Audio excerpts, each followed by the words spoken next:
I wish I had more time to finish the project. I can't possibly get all these things done. Sound familiar?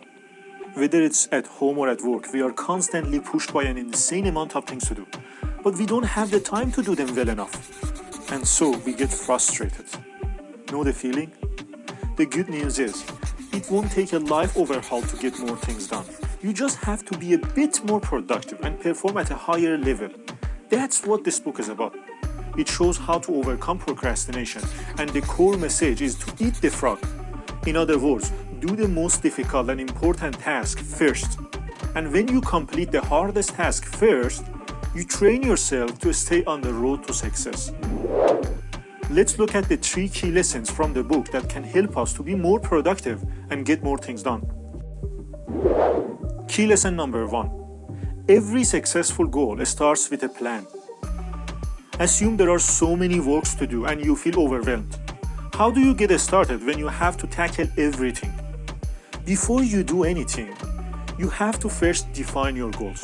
You can't work unless you know what you have to do. It's a good idea to write your goals down instead of trying to sort them out in your head. Then you can break your goals down into a series of steps and make a list of things you should do. Studies shows that simply working from a list will boost your productivity by 25%. After creating the list, use the 80-20 rule to identify the most important task. The 80-20 rule says that every list of 10 tasks include 2 that are much more important than the others. Focus on those 2 first. Most people focus on the easy things first, the 80%, and procrastinate on the 20% that really matters. Key lesson number 2. Establish your priorities and focus on them. Now that you have the list of tasks that you should complete, focus on doing it efficiently. How? You need to set priorities. The ABCDE method is a useful tool here.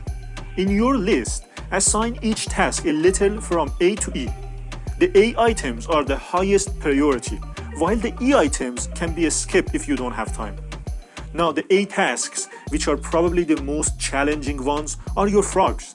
Eat them first. Completing your A tasks first is the key to success. Don't stop until your work is done. Key lesson number 3. Acknowledge what's holding you back, then overcome it. Planning for success is certainly easier than achieving it, and in your journey, you'll face obstacles that you didn't expect. How can you overcome them? First, figure out what's holding you back. It could be certain people, lack of resources, or anything. But be careful here, because it's so easy to blame external things for your failures. Be aware that the most powerful forces that hold you back are internal ones. Here is the trick to use. Imagine you just learned you are going on a surprise vacation tomorrow. What would you have to do before leaving?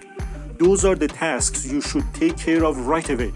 Make a habit of this and you'll find yourself eating the frog regularly.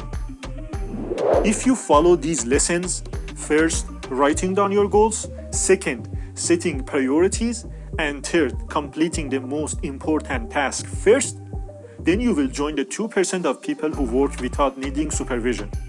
They are called leaders. All you need to do is to identify the frogs and eat them.